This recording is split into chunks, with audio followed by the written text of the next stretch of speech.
Hi, my name is Leticia Almeida, and this is my final presentation.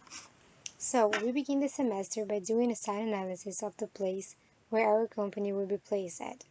The address is Blue Lagoon Drive in Miami. The site is really well located in a way that it stays in a reasonable distance from all the different places shown in the map. Later in the semester, we learn how to do the site analysis and why it is important for our design process.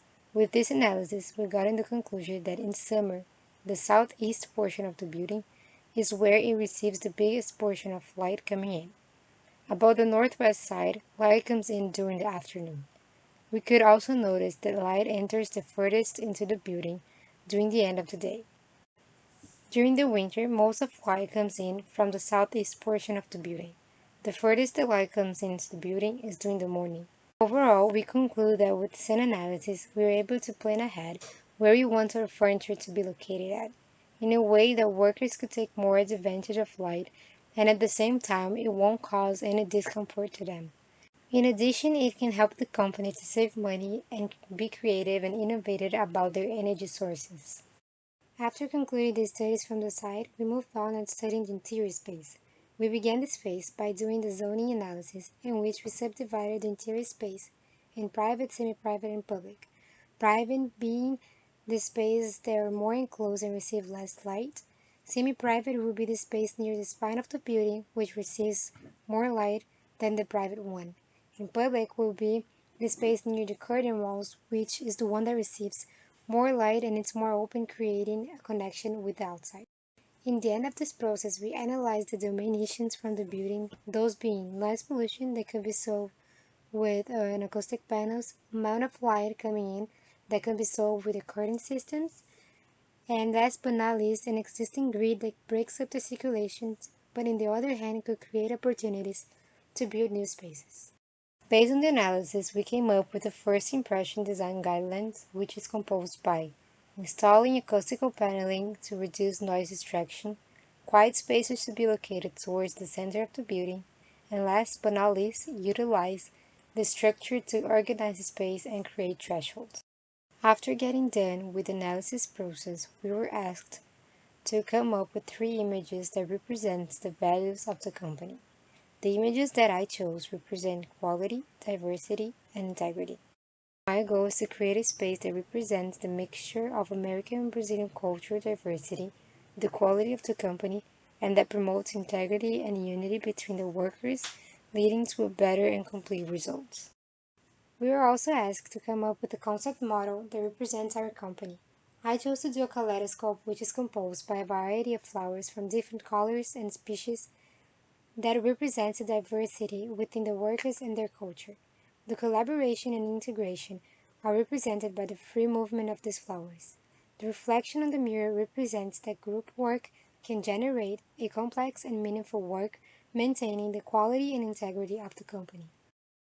Regarding the materials, I decided to follow the logo's color palette that will be applied in some furnitures, add carpet to help define the spaces, and use natural wood on the floor and the ceilings. The following phase of the project was to make a client analysis. The company that I chose is called BRF. They are a Brazilian company and one of the leading global producers and exporters of quality food. They also aim to produce food in a way that improves the lives of so many people worldwide.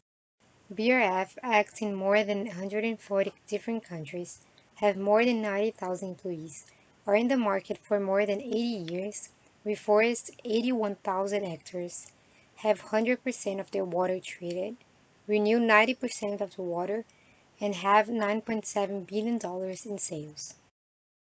To sum up their history, BRF is a result of a merger of the two most important and traditional producers of chicken meat products, one called Perdigão and the other one Sadia.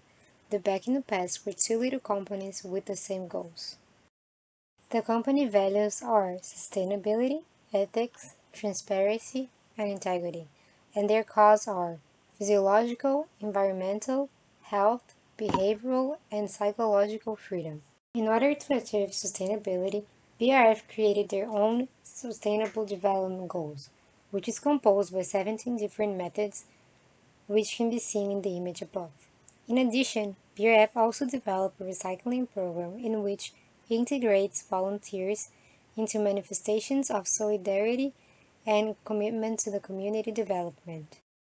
In order to achieve integrity, BRF has a program called Viva BRF that is a reflection and motivation movement whose main objective is to unite and integrate their employees around the world. It inspires with values and actions spread throughout the company, from the integrated to the administrative offices, through factories, distribution centers, and sales.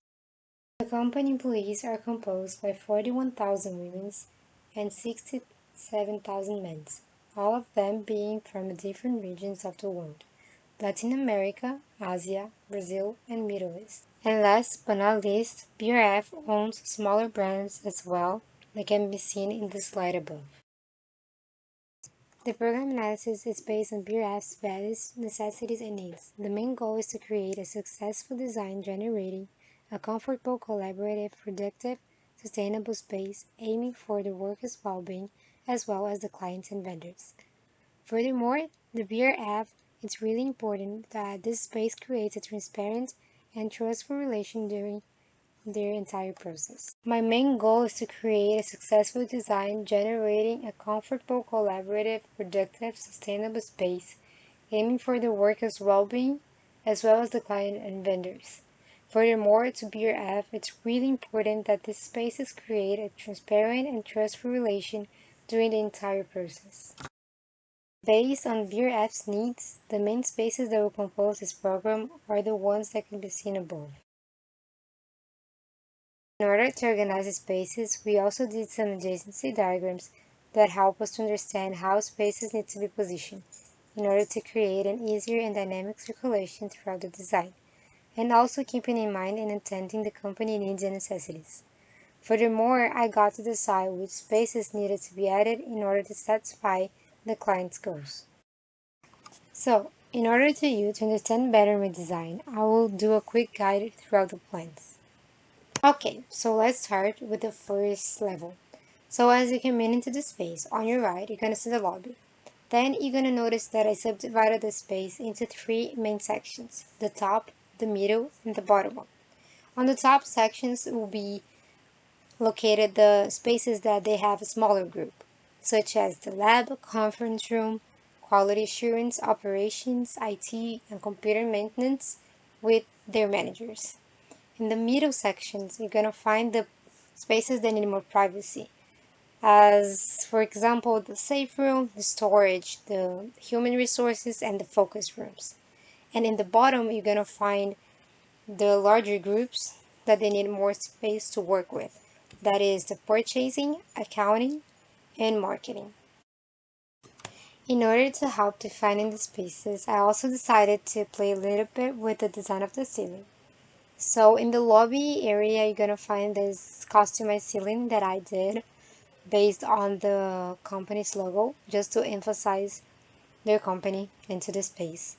And then as you walk through the space, you're gonna notice some lower ceilings, and some of those will have different colors, so it will help people to find themselves into the space.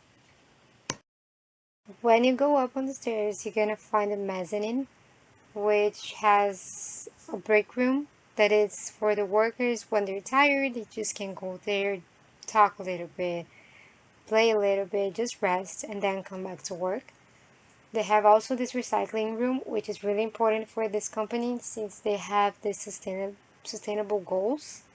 And also they have a conference room that it's more directed to the visitors because it is surrounded by glass, so they can see what is going on the floor that is below them, how they work, and that also represents the transparency of the company. Once again, when you go upstairs, you're gonna find the third floor, and then in case of a visitor goes there, they can come in through the front door. What I decided to do with this space is the same thing that I did with the first one, that I subdivided the space into three main sections: the top, the middle, and the bottom. The top being composed by two main conference rooms and the sale section. The middle one being composed with the copy room and the focus spaces, and the bottom one being composed by the executive suite. Therefore, each one has their main space and the mother rooms. Also, the executive suites, they have this glass wall so they can see everything that is going on their company, and also the workers can see like what they're doing as well. And I also created this cafeteria in the back, which is just one for everyone, showing the equality between the workers, that it's a place that they can go eat, talk, and relax for a little bit. Regarding the ceiling design, I decided to go with the same idea from the first floor, which is that the main spaces, they have this customized ceiling design. They also have this lower ceilings to help defining the spaces. And the conference room and the executive suites, they have this different ceiling um, design as well, so they can be more unique. Well, the following slides are showing some sections that I did from the building, as well as some perspectives with materiality and the furniture that were used, and also two axles. I hope you enjoyed this presentation, and I hope you have a great day. Thank you very much.